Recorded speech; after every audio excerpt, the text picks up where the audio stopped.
The United Kingdom's Bletchley Park is world-renowned for its codebreakers' role in shortening World War II by between 2 and 4 years, all by cracking codes the Germans used to communicate their plans.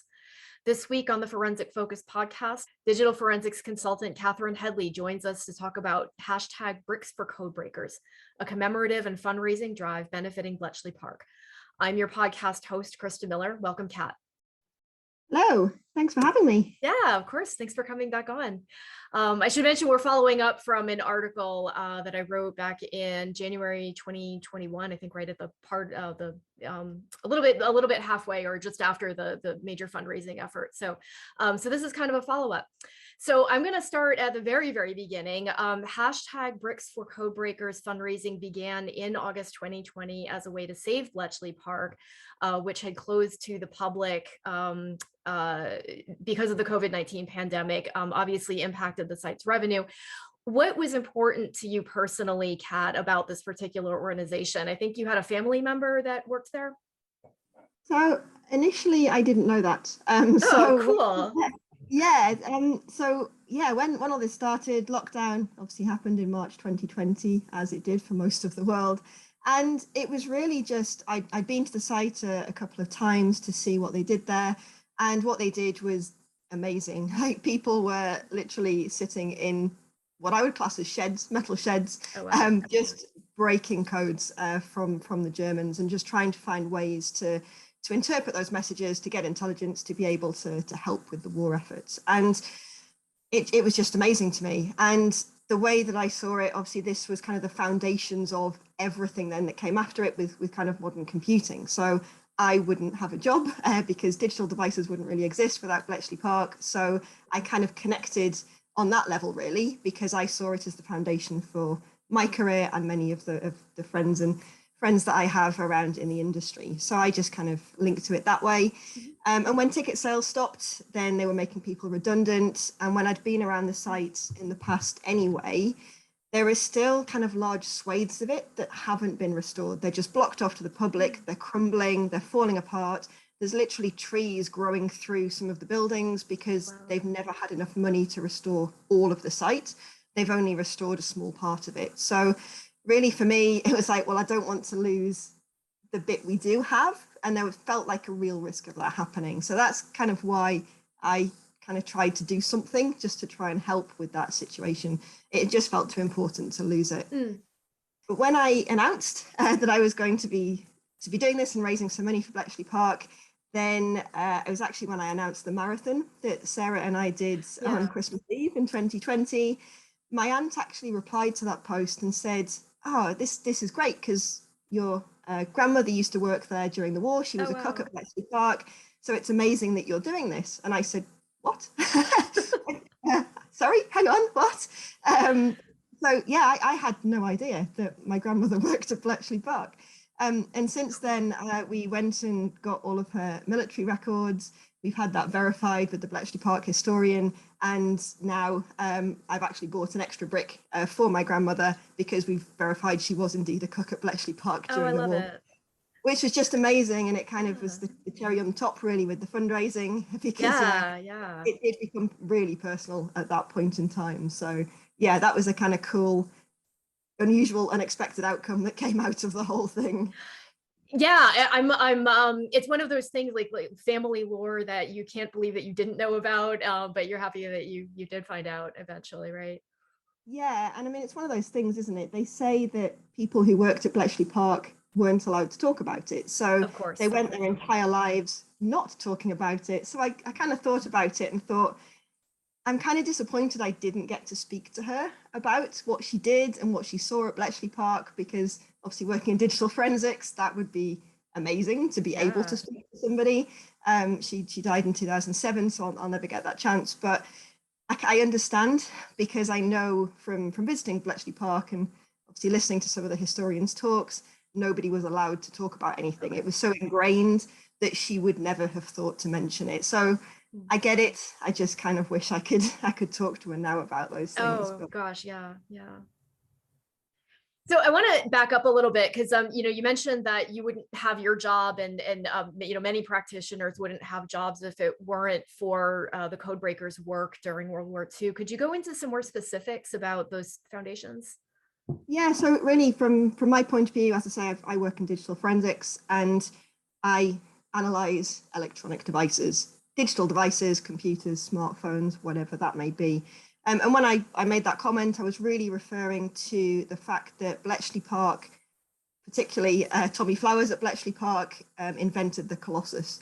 And that was the world's first electronic computer, world's first digital device that was built specifically to try and decipher the Lorenz code that was being sent between Hitler and his generals. So it was a higher level of encryption than Enigma, which is the main thing they were trying to break initially. And Colossus was the way that they were able to automate really the process of decrypting those messages. So that was the first digital device, and that really paved the way for the entire field of digital computing. And yeah, without digital devices, I don't have a job. Anyone in information security doesn't have a job. It's not just kind of modern day cryptographers or military personnel who can trace livelihoods back to Bletchley Park. It's anyone really who uses a computer, uses a smartphone as part of their day job, because that literally does trace back to Colossus, invented by Tommy Flowers. So yeah, that's kind of what I meant by that comment. Okay. Do you have any insights? Because I mean, we're bearing witness right now to really a fight for survival that I think a lot of Brits in particular can relate to after the Blitz of 1940 and 1941. And I'm referring, of course, to Ukraine's fight for survival. Do you have any insights on the code breaking work itself, like what kind of foundation it would have laid for modern warfare tactics, modern code breaking? So I think there's a lot of work that was done at Bletchley Park that kind of feeds into all sorts of stuff going on in the world today. Ukraine is obviously one example at the moment. A lot of Ukraine's war, from what I'm hearing in the news, obviously I'm not kind of directly involved in any of it, but reading kind of news articles, there's a lot of stuff happening in the cyber world.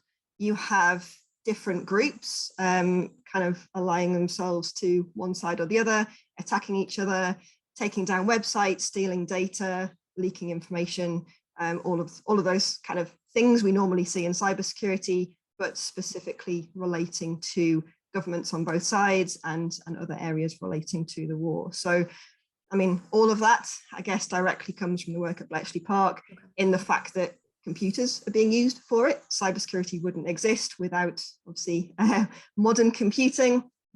And really, Bletchley Park made massive leaps forward in cryptanalysis, in mathematics, in just how we try and analyze language to try and break the codes, because it wasn't the encryption they broke at Bletchley Park. They were looking at basically pattern analysis, looking at keywords that we used in each of these messages to try and, it's human weakness, try and identify the weakness to then be able to decrypt the messages. So with Enigma, the Germans used to end most of their messages with Heil Hitler.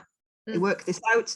That then gave them some letters to try and then break the rest of the code. So it was about known plain text, working forwards to try and break it. And that is still a technique that's used today as we go forward. So yeah, lots and lots, I think, of foundations, lots of strides forward. And yeah, I mean, who knows what's really going on at the moment in the world. But I imagine a lot of that is helping and is being used in both sides, I expect. That's fascinating. It's something. I mean, it's been almost 100 years, and it's really striking that it's still just as relevant now as ever. Yeah, absolutely. Unfortunately, I wish it wasn't. No, I know. I'm going to date myself, but I mean, I came of age in the 90s, and we thought that all this stuff was over for good, and it's not. So, yeah, absolutely. Yeah. So I want to turn to the actual fundraiser. So the original was created in again summer 2020 as part of the hashtag DFIR for Good movement. At that point, I remember you mentioned in our interview before that you had raised funds for 38 bricks, commemorative bricks in total.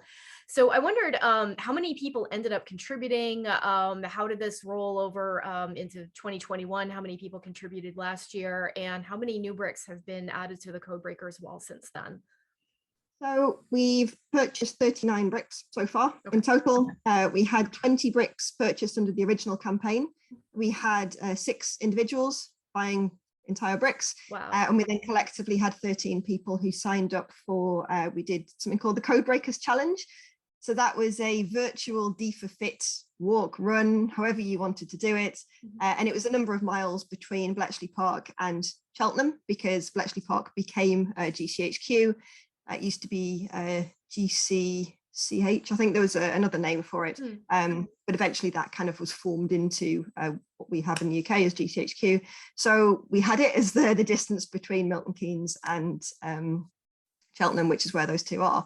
So we had 13 people who signed up for that virtual race. We also had some D4Fit4BP, which is the hashtag we used, some t-shirts and things like that we put together with the permission of the Bletchley Park fundraising team, who we worked closely with to make sure we were doing everything properly, because we can't sell anything with any kind of Bletchley Park kind of logos or anything like that. It had to be entirely separate. So we made sure we did all of that properly, and collectively with all of that, we were able to purchase the first 20 bricks. Sarah Edwards and I then did the marathon on Christmas Eve 2020, and then didn't move for 2 weeks afterwards. But as part of that, we were able to buy another 18 bricks, because we had an incredible 43 donations to that particular campaign, which just exceeded all of my expectations. It was absolutely amazing.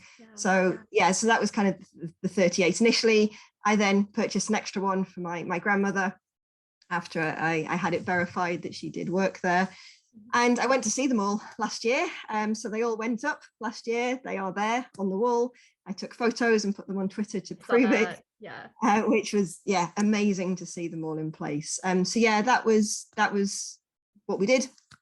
And that was all really in 2020. The last one was kind of 2021, and we've kind of paused since then. So since then, or rather kind of at the same time, there's been other funding. So initially Bletchley Park was closed for a few months in lockdown, but as the pandemic has worn on, they have been able to reopen. So they have been able to sell tickets and done better, because most of their funding, or a lot of their funding, comes from visitors. They have also had an injection of cash from Facebook, actually, £1 million from Facebook. And they've had 1.6 million from the government. The government has a cultural recovery fund. So over the last 2 years, they've had 1.6 million from them as well. So they are in a better place now. Saying that, I'm sure they will always appreciate more donations and definitely go and visit. But we kind of paused because they were, I guess, no longer at risk of kind of closing down. So it was less urgent, I guess, at that point. And we kind of paused at that stage. Okay. I think that, the timing of this podcast comes, DFRWS, the Digital Forensics Research Workshop, is provided a visit for attendees in April. And I'm looking on their website in preparation. I noticed that there are new exhibits. So obviously, yes, they survived. So the fundraiser, one thing I noticed in your fundraiser is you mentioned that the current Codebreakers wall, like the physical space, is too small to accommodate all 13,651 Codebreakers who are recognized on the Roll of Honor. Do you know if there's been any movement towards expanding the wall itself? So not at the moment. So with this was when I decided I'd like to try and raise some money. I decided at the same time that it would be really nice if all of the veterans who served at Bletchley Park could have their own brick, their own kind of personal recognition of the work that they did there. It took quite a little, it took some scripting, let's say, to grab all of the names of the people who are recognized and verified as having served there. And that's where I came up with the number 13,651. Oh, okay. Okay. That's not official from Bletchley Park. That's just me trying to, basically put numbers together based on the list that they have on the website. Okay. So that's an estimate. It's kind of the point I was getting across.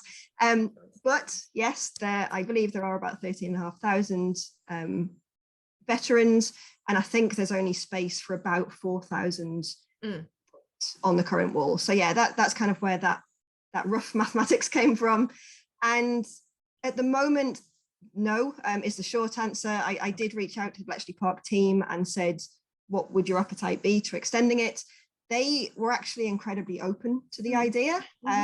So I think the main issue at the moment is at least half of the wall, just over half of the current wall is still empty. Okay. So they won't, I expect, be considering expanding it until the current wall is filled. Okay. But if that current wall was to be filled, then I think they would be open to those discussions and to trying to build some other wall somewhere to try and add more veterans in. And I would absolutely love it if we or just as a global community could get to the point where that happens. And I say I would absolutely love it if every veteran could have their own brick. But yeah, unfortunately at the moment we're not quite there yet, but maybe at some point in the future. Okay. So kind of on that note, I know DFIR Fit for Good raised money for other organizations besides Bletchley Park. So Play Like a Girl, Middle Tennessee Emergency Response Fund, the Gates Foundation Combating COVID-19, Girls Who Code. So your fundraising, it kind of struck me as representing past and future. And I do want to note that 75% of the people who worked at Bletchley Park were women. What is important for new analysts and students, especially to take away from these efforts? Yeah, so I think, the war effort as a whole, not just Bletchley Park, really kind of brought women into the workplace and really proved that women are just as capable as men when it comes to these things. And I'm very glad not glad that the war happened, but glad that at least it kind of made that change and moving forward. And we have, I think, come a long way since then in terms of diversity and equality. We are not there yet. As a global community of humans, we still have a long way to go when it comes to inclusion, diversity, and all of those issues, not just InfoSec space. As I say, everything is a work in progress, but personally, I think we are getting there slowly. And from my experience so far, so I've been working in forensics for 14 years now, and D4Fit I've been involved in for probably 3-4 years. And from my experience, I think generally the field is really friendly, really welcoming, really inclusive bunch. And I think that is has kind of always been the case, but is also improving as we move forward. And things like, Play Like a Girl, we've funded a few times, particularly through the Magnet User Summit D4Fit stuff that we're doing, and other Girls Who Code, all of these things, trying to focus on encouraging more diversity, more inclusion, more girls to come into technical fields, and as a wider community as well, just trying to improve everything from there. So I know other initiatives have taken place as well, things like mentoring, to try and encourage more minority groups to get involved as well. And I would say to anyone kind of looking to come into the field, to join D4Fit, to work in InfoSec, whatever it may be, first of all, welcome to the community, because I would hope you would always be welcome. Certainly in our community, you definitely would be. Do join in, do contact people, reach out, say hi, get involved. If you see and hear anything you're not comfortable with, I would hope that we're now at a point where speaking up will make a difference.